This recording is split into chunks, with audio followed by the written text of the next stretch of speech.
और शुरू में औषधीय पौधों की मांग लगातार बढ़ती जा रही है, जिसके चलते इसकी खेती का चलन भी बढ़ गया है। चुरू जिले में भी अब कई किसान गेहूं सरसों की पारंपरिक खेती के साथ साथ अधिक मुनाफे वाली खेती कर रहे हैं। मुनाफा देने वाली खेती में इसबगोल है और जीरा भी है। इसबगोल की खेती किसानों के लिए आर्थिक रूप से फायदेमंद साबित हो रही है।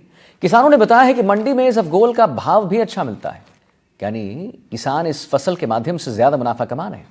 किसानों के मुताबिक औषधीय गुणों से भरपूर इसबगोल के लिए जिले का मौसम भी बिल्कुल एकदम सही है। किसानों से बातचीत की हमारे संवाददाता ने क्या कुछ कहना है उनका, आइए आपको सुनाते हैं। दोरों की धरती चूरू में अब किसान है वो नए नए नवाचार कर रहे हैं। एक समय था जब दोरों की धरती पर बहुत कम फसलें होती थी, लेकिन अब वक्त बदला, वक्त के साथ साथ किसान भी हैं अब नई नई तकनीक के माध्यम से नई नई उपज है वो ले रहे हैं। विशेष रूप से दोरों की धरती में अब ना सिर्फ सरसों गेहूँ उगता है, बल्कि अब अच्छी खासी खेती है वो जीरे की और इसबगोल की भी होती है। आप मेरे पीछे जो देख पा रहे होंगे, ये इसबगोल और जीरे की यहाँ पर खेती है वो की जा रही है। देख पा रही है ये जीरा है, और एक ज़माने में ये जीरा यहाँ पर होता नहीं था, लेकिन अब किसान है वो ट्रायल के रूप में यहाँ पर जीरे की खेती भी करना शुरू कर चुके हैं। एक शुरुआती समय है, किसान देख रहे हैं कि आखिर कितना सक्सेसफुल इनका ये रहता है। इसके अलावा आप इसबगोल भी देख पा रहे होंगे। इसबगोल है जो कि औषधीय पौधा है, इसकी भी खेती है किसान यहाँ पर कर रहे हैं। हमारे साथ कुछ किसान हैं, हम उनसे जानेंगे कि आखिर कैसे वो शुरुआत उन्होंने की। सर, आपने कितने बीघे खेत में ये इसबगोल और जीरे की खेती की है? 5 बीघा। अच्छा, किस प्रकार का रिजल्ट मिल रहा है? कुल मिला के हल्का है। अच्छा, अभी शुरुआत है, लेकिन शुरुआत पहली बार है। पहली बार ही है, लेकिन अभी इतनी सफलता नहीं मिली आपको।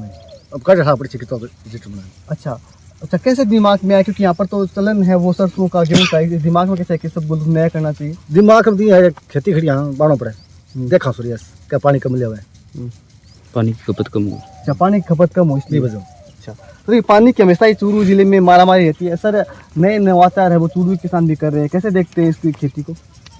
ये खेती बहुत ही अच्छी खेती है। इसका उत्पादन है बहुत अच्छा उत्पादन है। जैसे नई नई टेक्निकल आजकल क्या एजुकेटेड बच्चे हैं वो कर रहे हैं खेती इसकी। जैसे जीरा होया, इसबगोल होया, सौंफ हुई, सब चीज़ की अच्छी खेती कर रहे हैं। इसकी क्या कम लागत में ज़्यादा उत्पादन है, तो बहुत ही अच्छा होता है। ये कम, जैसे पानी भी कम चाहिए। किसान के पास क्या समस्या सबसे ज़्यादा आती है, लाइट और पानी की। वो लाइट पानी कम होता है, तो इसके लिए किसान ये देखता है कि किस चीज़ की उत्पादन करें, बहुत ही अच्छी उत्पादन हो, अपने को कम खर्चा लगे। तो युवा हैं जो पढ़ लिख गए युवा, जिनको नौकरी नहीं मिली, वो खेती में अब नए नए नवाचार कर रहे हैं, कहीं ना कहीं उनको सफलता भी मिल रही है। सर, क्या कहेंगे, किस प्रकार से खेती की जा रही है, कितनी सफलता सर, पहले नागौर और जोधपुर में ये जीरे की इसब की खेती की जाती थी। अब पिछले 2-3 सालों में इसका ट्रायल लिया, फसल अच्छी हो रही है। इसब की भी लगभग 3-3.5 कुंटल बीघा तक बैठ जाता है, और ये जीरा है 2-2.5 कुंटल बीघा बैठ जाता है।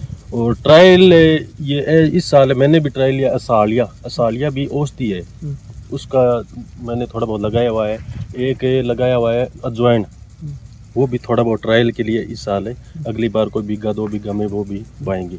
ये 2-3 साल हो गए जीरा और इस बातें हुए, इसका रिजल्ट बढ़िया है, भाव भी रेट भी बढ़िया है। क्या रेट मिलती है इसकी बाजार? लगभग 23 से 27 हज़ार के बीच में तो जीरे की रेट है कुंटल की, और ये इस सब की है लगभग 13-14 हज़ार रुपये। सर, लगातार खेती है वो अब नए नए नवाचार किसान कर रहे हैं, कैसे देखते हैं? अच्छा है, ये होना चाहिए नवाचार होना चाहिए। और इससे इसबगोल और जो जीरा है ना, इसके अंदर पानी है ना कम लगता है, और पानी कम लगने के कारण ये यानी ज़्यादा जगह पर किसान है वो खेती कर सकती है। वो ज़्यादा जगह यानी पानी है, पानी की यहाँ पर ज़्यादा समस्या पानी की है, और पानी कम होने के कारण, और ये जो दोनों औषधीय पौधे हैं ना, जीरा और इसबगोल, और इनके अंदर क्या होता है, पानी की कम आवश्यकता होती है, और पानी कम आवश्यकता होने के कारण और लोग है वो उनको नवाचार कर रही है, और इससे इन दोनों ही फसलों को है ना वो उपजा रही है। नए नए नवाचार कर रहे हैं, काफ़ी अच्छी इनको उपज भी यहाँ पर मिल रही है। आप देख पा रहे होंगे एक अच्छी खासी फसल है वो जीरे की यहाँ पर हुई है, और इसके साथ इसबगोल हो या चाहे असालिया या फिर अजवाइन हो, इसकी खेती भी किसान है वो कर रही हैं, और काफ़ी अच्छा रिजल्ट भी इनको मिल रहा है। तो निश्चित रूप से आने वाले समय में चूरू किसान है वो और प्रगति पथ पर होंगे, और नए नए नवाचार करके कुछ नया खोजने की कोशिश करेंगे। NDTV के लिए चूरू से गजेंद्र सिंह।